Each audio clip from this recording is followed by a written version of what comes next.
Hey guys, thanks for being here and watching my presentation for the 3D motion show. I want to quickly shout out Matthias. Thanks for inviting me on. I'm super happy to be here. So you're probably wondering who I am. My name's Elly and I'm an expert trainer for Maxon. I started my journey into 3D about 6 years ago now and I've been loving it ever since. So as part of the Maxon training team, we create a whole load of content, tutorials, webinars, and all of these can be found on our YouTube channel. And if you ever fancy catching us live and being part of our session, then check out our events page to see when we're coming up next. So introductions aside, let's get into what we're going to be doing today. I thought I'd break down my Release the Kraken scene I created recently. Usually when I'm deep diving into a new technique, I like to create a scene featuring it. It helps me learn a lot about the tools involved and how they work. This is exactly what I did here with this scene. I was learning a lot about Redshift Fog, so I had the idea to create a spooky ocean scene with some cinematic mist. Then after sharing it with the training team, it very quickly turned into this Kraken scene with a wrecked boat, so thanks guys. I'm going to go through a couple of different techniques I use, starting with some simple C4D to model my scene, in particular the rocks, tentacles and floating wood debris. Then I'll break down how I created my Redshift Materials before finally getting into creating some misty cinematic fog in Redshift. Let's get started. So I'm going to start off by breaking down some of the simple techniques I use to model my scene. I was conscious that I didn't want to spend hours modelling as I wanted to focus my time on creating my materials and fine-tuning my fog. This meant I had to think of some quick and easy ways of creating each part, but by still ensuring it would look great in the final render. So I've got a fresh new Cinema 4D scene open, and let's take a look at how I created kind of like some of these things like the rocks and the sea and stuff like that. So let's start off by grabbing ourselves a plane. And I made this pretty big. So it was about 5,000 by 5,000. And then for my width and height segments, I just bumped this up to the max, which is 1,000 by 1,000. And if we take a look at our shading lines, we can see this is got quite a lot of like polygons going on. But we need this level of detail ready for when we add our displacement map. And I'll show you what happens if our segments are low once we've added it, so you can see the difference. Then if we grab ourselves a displacer and just make that a child of our plane. So when it came to finding displacement maps, I actually just had a look online, and a guy called Jay Pierce did sort of like a whole pack of terrain maps, and I believe they're created from like World Creator. And yeah, I found they got like incredible detail, and they all look really amazing, and they create these really nice looking displacements. So I ended up using this one here, which is number 17 in the pack. And if we come into our displacer and then load an image, here are all the different ones. But yeah, as I said, we went with number 17. So if I add that, just hit no, we can see we've got a bit of displacement going on already. But because the height is set to 10, we're not seeing kind of a lot of displacement, and we want a lot. So I put this up to something like 2,000. And it's going to go crazy to start with and look a little bit stretched. And that's because our type is set to intensity centered, so it's kind of displacing and like pushing and pulling in the positive and the negative direction, but we actually just want it in the positive. So if we just set this to intensity, we get this really cool looking detailed rocks. So yeah, so quickly showing you, if I go back to my plane and I change my width and height segments down to something like 10 by 10, you can see how the segments of the plane is having a massive impact on the displacement map. So always remember that working with a lot of segments, if you want a lot of detail, is exactly what you want to do. Just kind of like bump those up. So this was all I did when it came to creating like the rocky terrain, like landscape. Because yeah, as I said, we wanted to do something that isn't going to take a load of time, but still is going to look really cool. And in the final render, these look really great when we add like our Redshift textures on. Right, now let's take a look at how I created my sea. So if we grab a disk, something like our outer radius, so we have no inner radius, is 10,000. And our disk segments were set to 50. And this is going to help, again, when it comes to displacing this. And all I did was kind of pull that up, and so we're hiding a lot of our rocks now. And in the final render, there's kind of some displacement on the sea, and that's actually created with a Redshift tag and a material. So I don't create any kind of displacement on the geometry in the same way we did using a displacer on the plane, and instead we're going to use a Redshift object tag and a material that has noise in, and that's going to create kind of our ripples and our waves and a little bit of our sea foam. So for now, this is where we would leave kind of the disc, and yeah, this was kind of the base of where I started. And then kind of later on, we're going to take a look at how to add that displacement by using Redshift. So let me open up another new scene. And we're going to look at how we created the floating wood debris.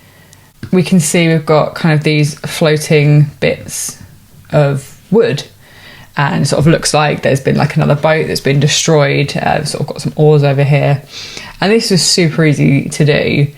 And what's great, because they're quite small in our scene, I didn't have to worry too much about kind of a crazy amount of detail. So what I did was I grabbed myself a cube and I made it pretty small because I wanted it to be sort of like little like shards of the boat. So let's make these a bit smaller, and then something like 17, and let's come in here. So it almost looks like a plank of wood on the boat.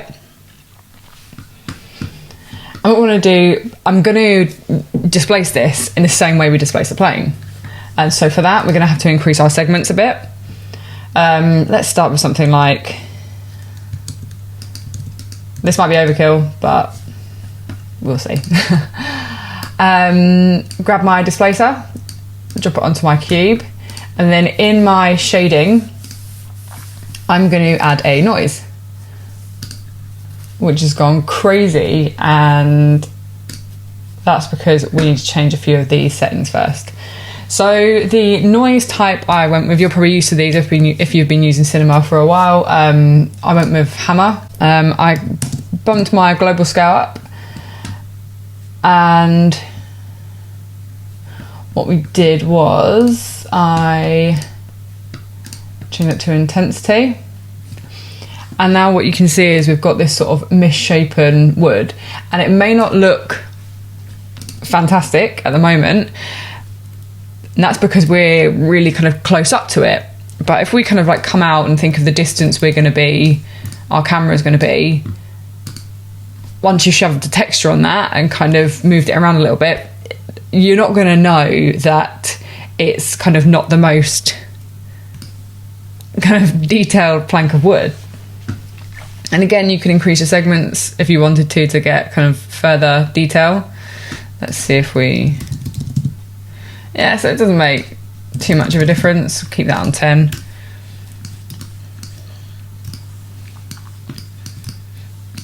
So yeah, so that was how I created kind of like the wooden plank. And what you could do, you could create like a couple of different ones, kind of like place them around in your scene. But what I did, a really like simple technique of kind of like cloning things, hint there, and then spreading them around your scene, is using some of the MoGraph tools.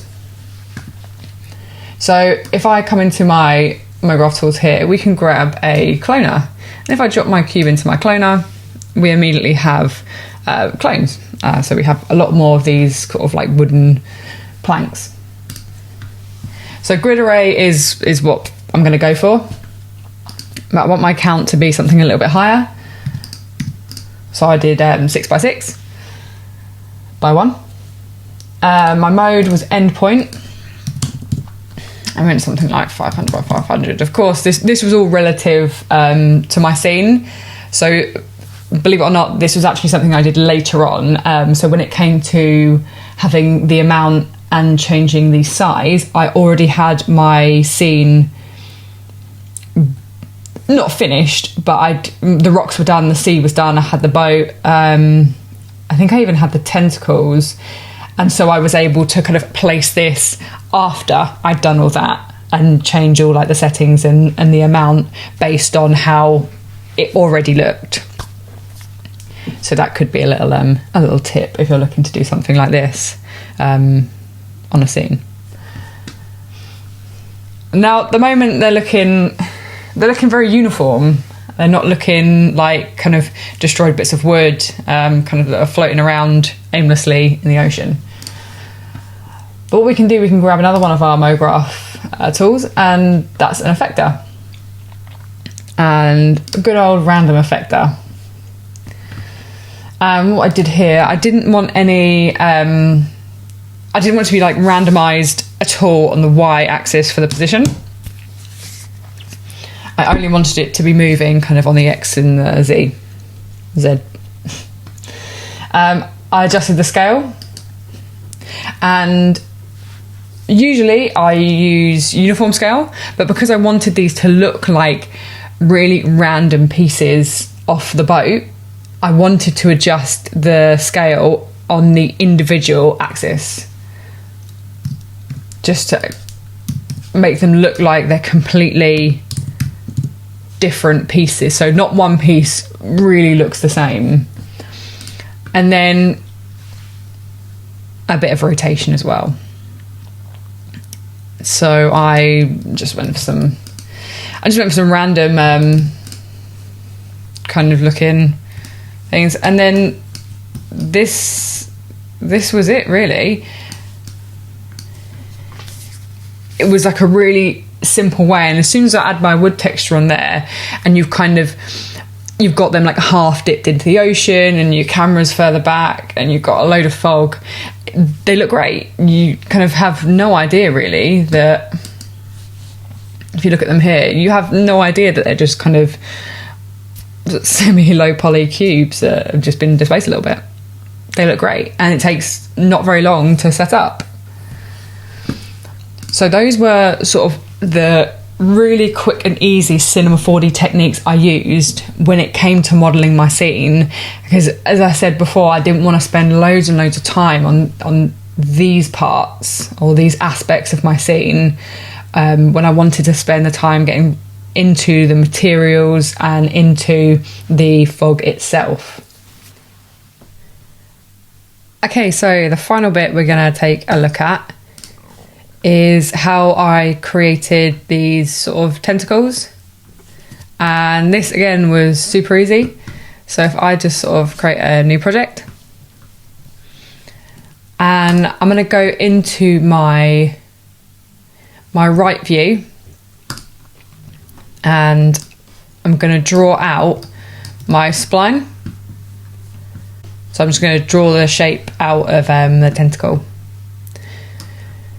So if I grab my spline pen, and I'm just going to draw a bit of like a basic kind of tentacle shape. Cool. Yeah, so I was like clicking and holding to get these sort of like smooth Bezier points. But you could actually click on it and just go to like soft interpolation, and then you get these handles that you can sort of change around. Okay, so come back to my perspective view, so my main view.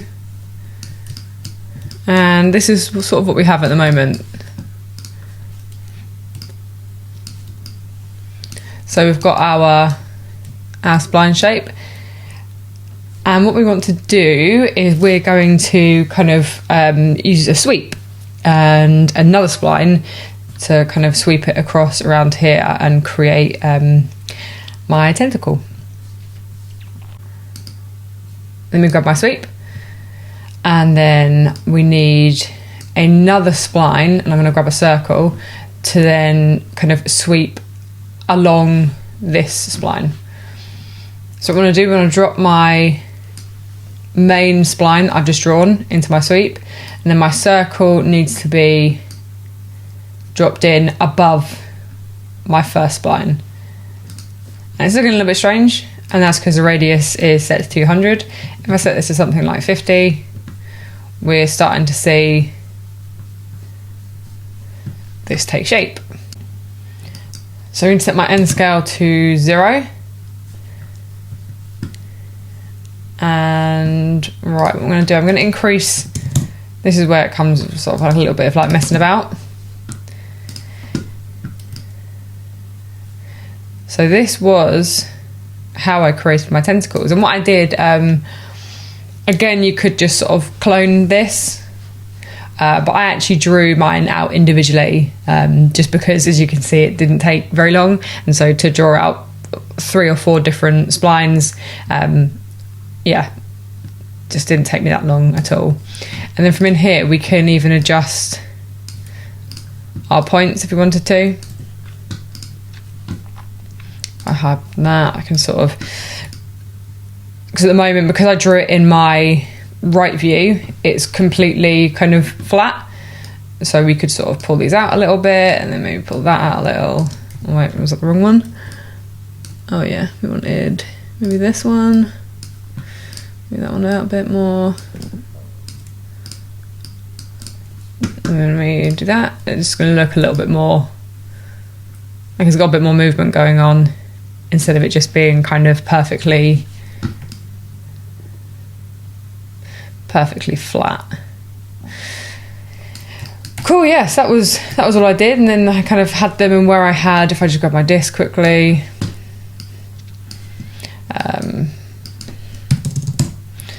yeah, so I had them just coming out of the sea, sort of like this, and sort of added a bit of rotation on them. Yeah, so once the texture's on, they look really cool. Okay, so now we've gone through some of the modelling aspects and using kind of quick and easy Cinema 4D techniques to model the certain parts of my scene. We're going to take a look at how I created my materials in Redshift. And so here I've got 3 of the materials that I used. I've got the wood texture, a rock texture, and then sort of like the tentacle skin. We're also going to have a look at the sea texture as well, but I wanted to go through these 3 first because they're relatively similar setups. So I've got my Redshift render view open here just for you to see kind of how they're looking, and I've got a dome light on with HDRI, just so we can see kind of what these textures are looking like. And what I'm going to do, I'm going to kind of go through how each of these was set up using different kind of texture maps. And so let me remove all of these, and let's create a new Redshift material. And just for ease, I'm just going to sort of duplicate it, and that one and that one. Right, and so this first one is going to be we're going to recreate this wood texture. So I've got all my texture maps here, and let's come into this. So I've got a diffuse, a normal, and a roughness map. So if I drag and drop those into my Redshift shader graph and just sort of spread these out, what I did for this is my diffuse is sort of like your base color, and I plugged that straight into my base property diffuse color. If I check that, we can see how this is kind of updated in our viewer up here. Our roughness, we're going to plug this straight into our reflection roughness, and now we get this kind of slightly more diffuse material, and on these sort of black areas it will be a little bit slightly glossy, but overall we want it to be pretty diffuse and not really glossy at all, because it's a plank of wood at the end of the day. And then my normal, we're going to plug into a bump, plug that into the input, and then my bump map is going to go into my overall bump input. And this was pretty much how I created the texture. So this was the setup I used. So if I open up this, we can see how it's the same sort of setup. Now if I drop this new wood material onto here, what I'm going to do, I'm going to redo my render view once I've done all 3 of these textures. So now if we come into our second texture, now we're going to grab our maps for our rock. So we've got diffuse, height and normal. So we have our normal, we have our height, and we have our diffuse. What I'm going to do for this, a great node that I love to use is a color correct node. So it saves you having to worry about changing any of the color of your texture maps kind of before you bring them into Redshift.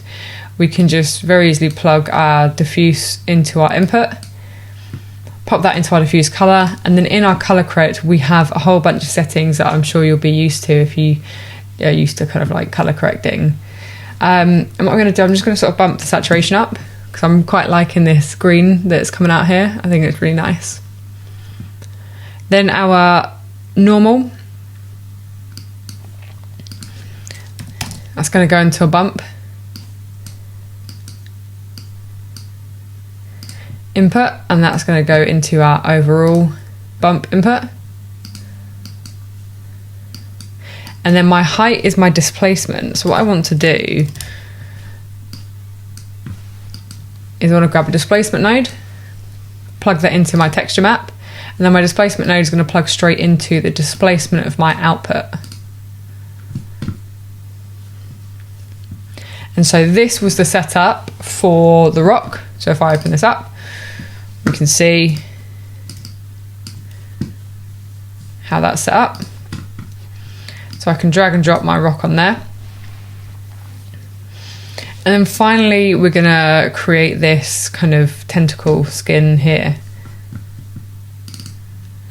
So again, I've got my new Redshift node, and all I've got is my material and my output nodes. That's what I've got at the moment. And now we're gonna come in and grab our tentacle skin. And we've got diffuse, height and normal, so the same as the rock.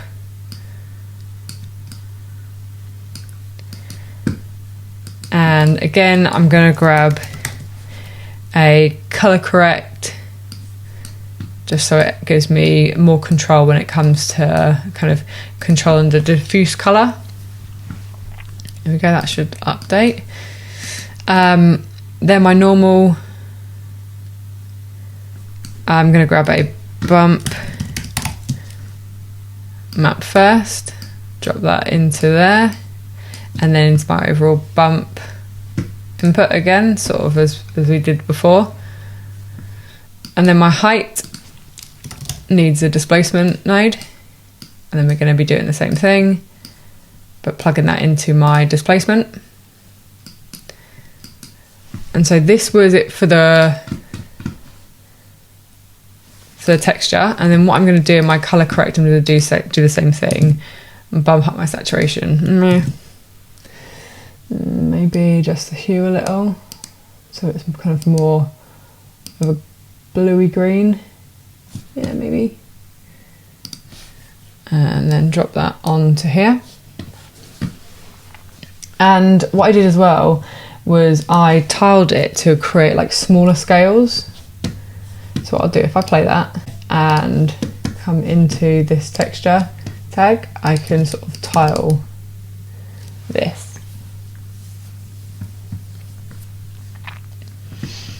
And that's looking pretty nice.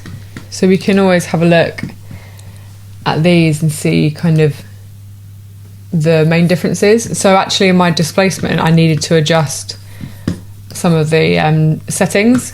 So in my rock, I had my displacement scale set to 2.5, not to 1. And in my tentacle texture, this displacement was set to 3. There we go. So now we're getting much similar result to my original textures. One thing to mention as well is I have Redshift object tags on my spheres, and I had these on my objects as well in my scene.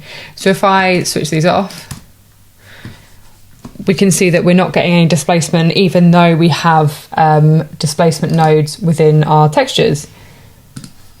And so what we need to do here, we need to right click on the objects that we have displacement on, come down to Redshift tags and Redshift object. On the geometry tab, we need to override our geometry. And so tessellation is our subdivision. So we can always switch that on if we wanted to. But what we want to focus on is this displacement drop down here. And at the moment it's not enabled. So we need to check that. And we need to adjust some of these settings. So I'm going to adjust my displacement scale to 10. And then what's happening, because my maximum displacement is only set to 1, it's actually clipping some of the displacement. And so you see here, we're not getting as much as we did before. And so what we want to do, I'm just going to put this on 100 just to make sure I'm getting all of the displacement. And now what's happening is that shouldn't be clipping any of the displacement.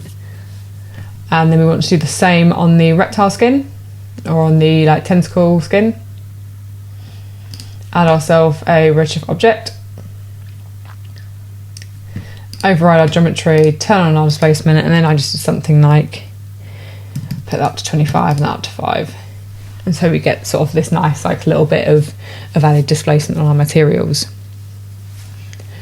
So yeah, this is what I did. This is how I created these textures, this final look for the wood, the rock, and the sort of tentacle skin.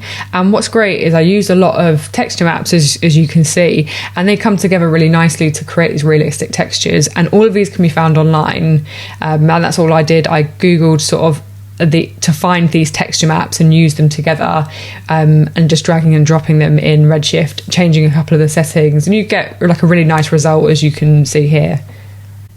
Okay, so now what we want to do, we want to take a look at how I created my ocean texture. So in this new scene, what I've got is I've got the original disk that I used. So the radius is set to 10,000, disk segments 50, rotation segments 36.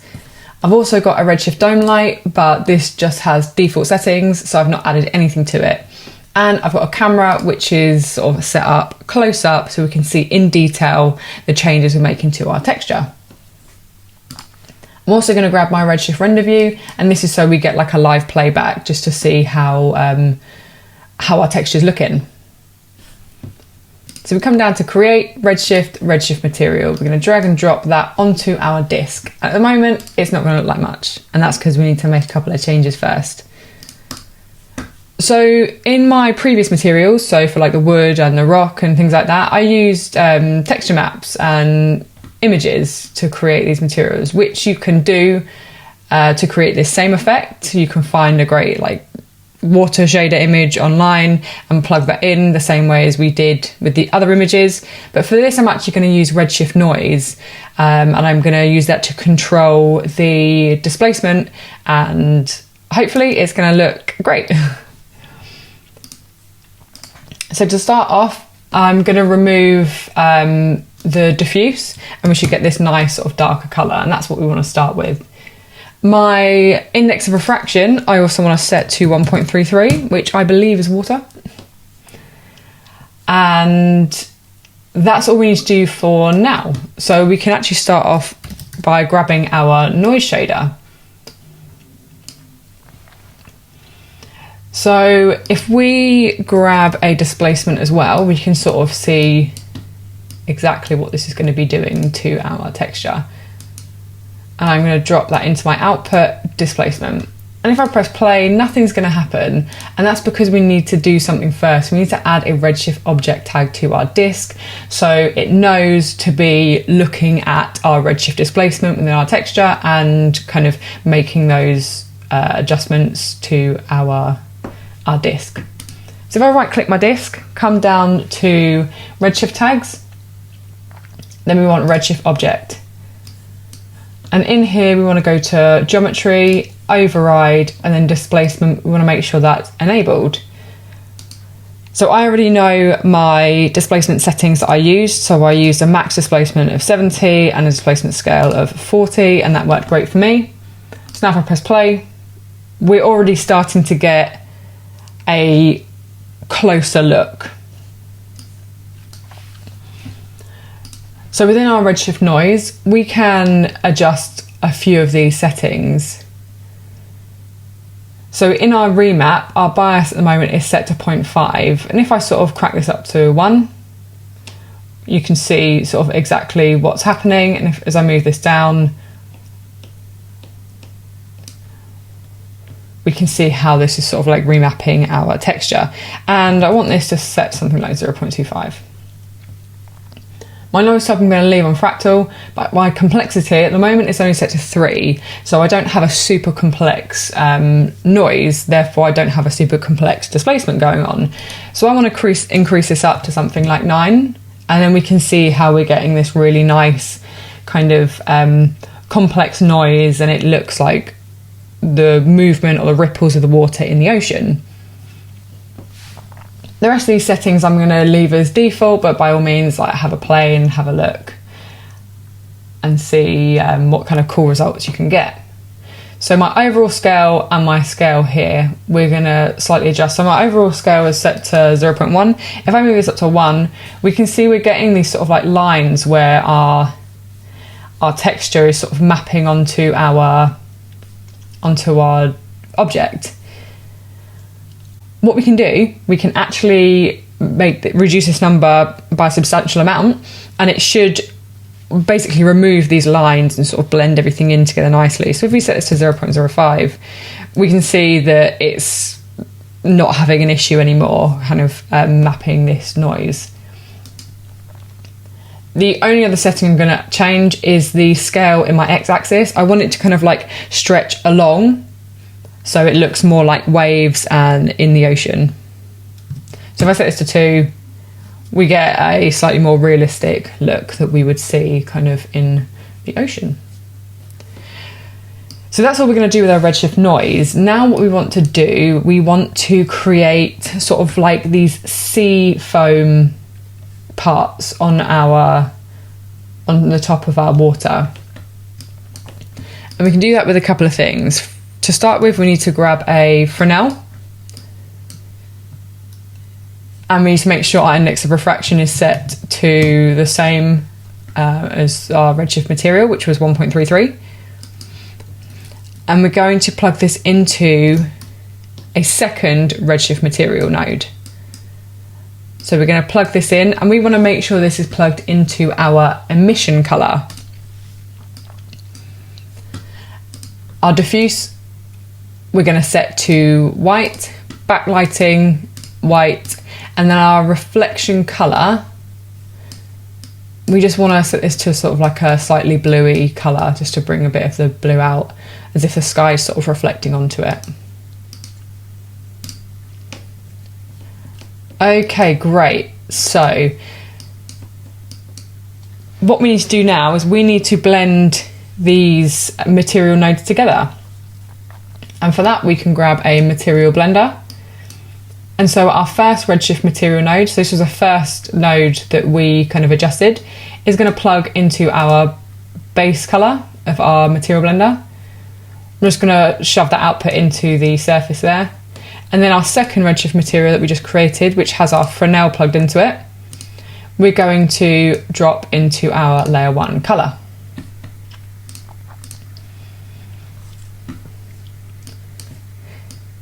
Great, so the final thing we want to do is we want to plug our original Redshift noise into our material blender.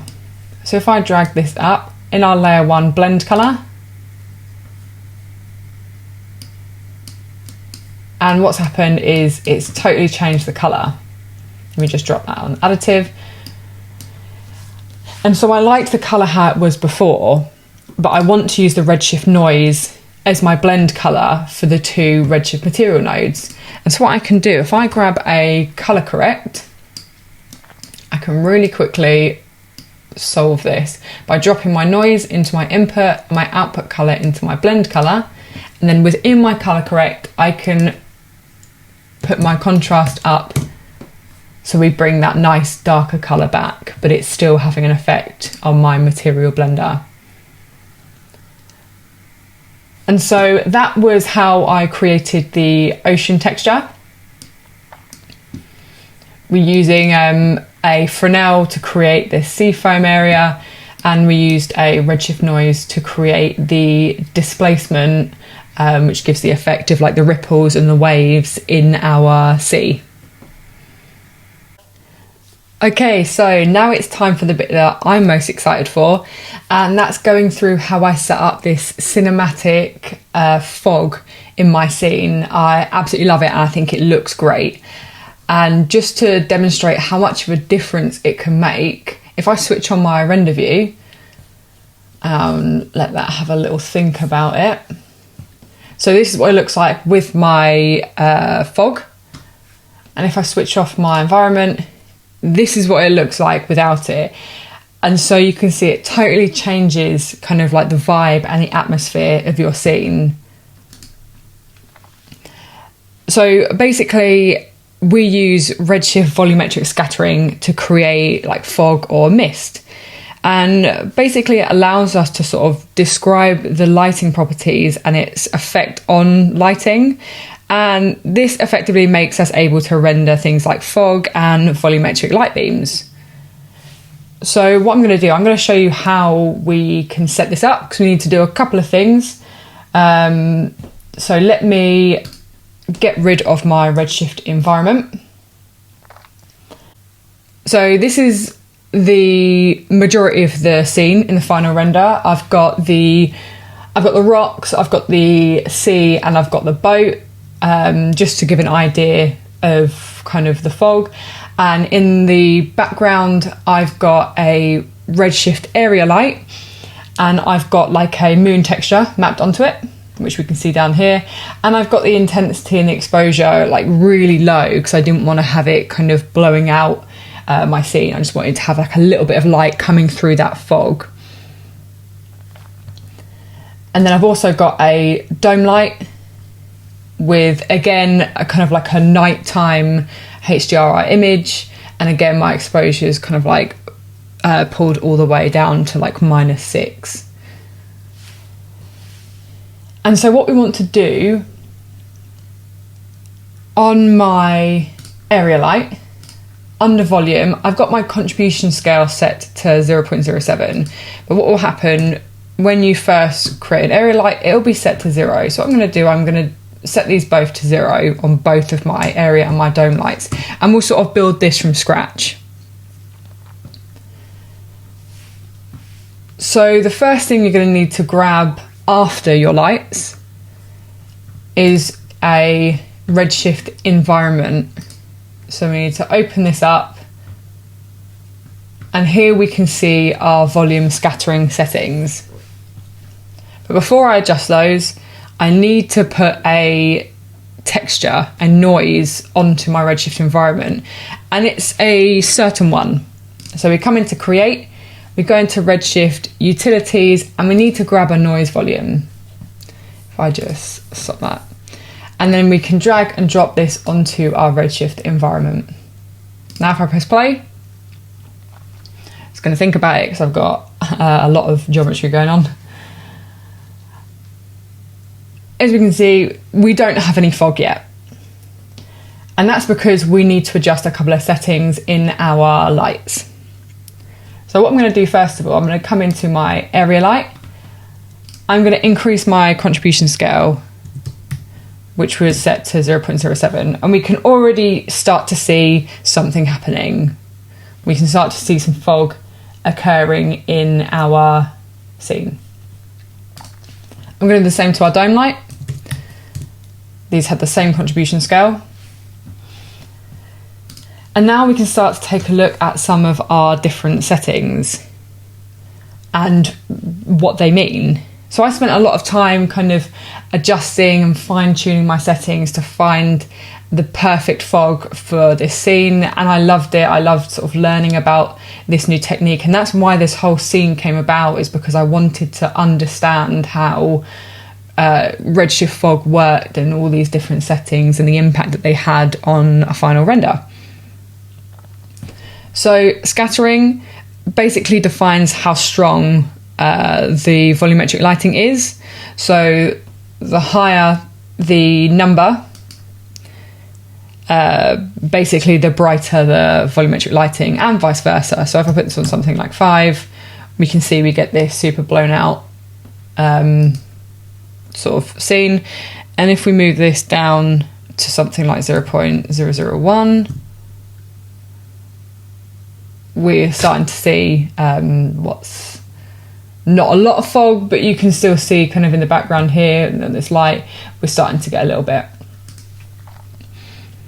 And so I ended up with 0.003 here, and as we adjust some more of these settings, you'll see how we ended up with that kind of like final really nice, like cinematic, foggy result. The attenuation controls the strength of the fog and the amount by which light gets attenuated as it travels. So the higher the number, the stronger the fog. So if we increase this up, we can start to see that no light is coming through, really. And I ended up with a attenuation of 0.051.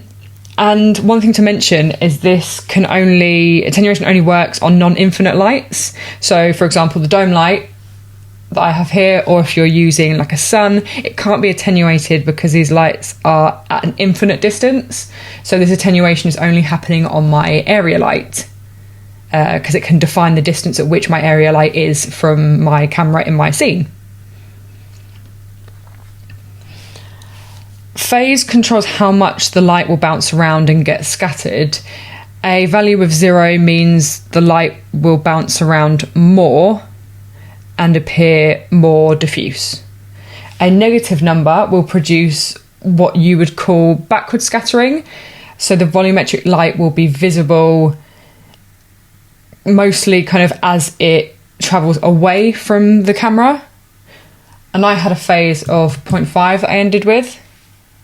And so that brought back a little bit of our scene. Now if we move down to emission colour, if you don't want it to be kind of like fully black, you can actually use a different colour to tint your fog. And what I ended up doing, I went with a grey, and this should have quite a big difference. Here we go. So now where my fog was kind of this harsh black colour, I didn't see any of my scene. And now the fact I've put it on this kind of like mid-grey, we're starting to bring back more of my scene, and we're starting to see a bit more through the fog. For height, it's effectively your height of your fog, and so if you have a value of anything other than 0, it will enable the height of your fog. I kept my height to 0 because it worked for me. And the only final setting I'm going to take a look at here is the horizon blur, and this is really useful, especially for me because I was using like a large scale scene. So where the fog hits the horizon line, you can sometimes get like a sharp shadow line, and this can be faded out or smoothed out by adjusting the horizon blur, and I ended up with a value of 1, and that just sort of worked for me. And so yeah, these were the settings that I ended up with. I think maybe my fog was a little bit brighter here. So yeah, that was how I created the fog.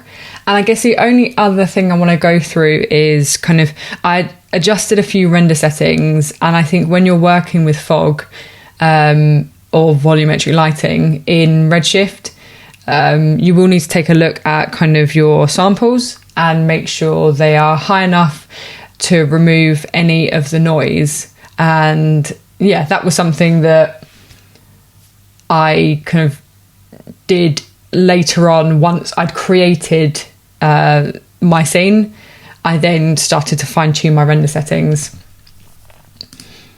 And so at the moment, these are pretty much default. The only thing I've done is I've changed my primary GI to brute force and my secondary to irradiance point cloud, but I've not changed anything else yet.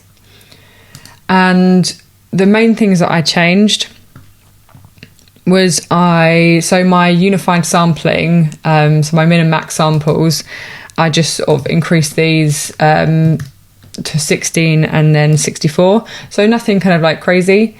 And then the main thing is sampling overrides. I tend to override my samples before I do my final render, and I ended up kind of overriding all. And the main one for our volumetric lighting, so our fog, is this volume override samples here. And so for the majority, I tend to go with 512.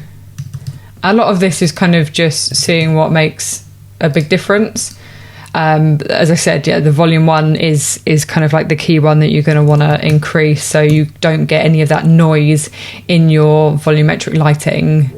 And then what we want to do is under optimization, I just sort of bumped these up a little bit, something like 16 and 16. I think I kept the rest as they were. And lastly, the number of rays for my GIs. This could be a little overkill, but I ended up with 2048 because I wanted to get a really nice clean render. And then I also increased my irradiance point cloud to 64. And those were the only settings that I adjusted. And that was a key part in making sure my render looked really nice, because if you spend all your time in Redshift kind of adjusting these settings for the fog and then you kind of leave your render settings as default, all that time will be wasted because you'll end up with potentially a bit of a noisy render, and nobody likes that, right? Cool. So yeah, that was how I kind of created this Kraken scene. We went into some like simple, easy Cinema 4D modeling techniques that don't take too much time. We then took a look at how I created my materials and my Redshift textures using things like texture maps, as well as using Redshift noise for like the ocean. Before going into the bit that I found most fun, which was sort of having a deep dive into Redshift volumetric lighting, and in particular creating this, what I think is a really cool looking cinematic fog. Okay, so that's it for my presentation. I hope you guys enjoyed it, and thanks for watching. Also, thanks to Maxon and Matthias for having me on. It's been a pleasure. If you guys have any questions for me, then let me know, and if not, I hope to see you soon.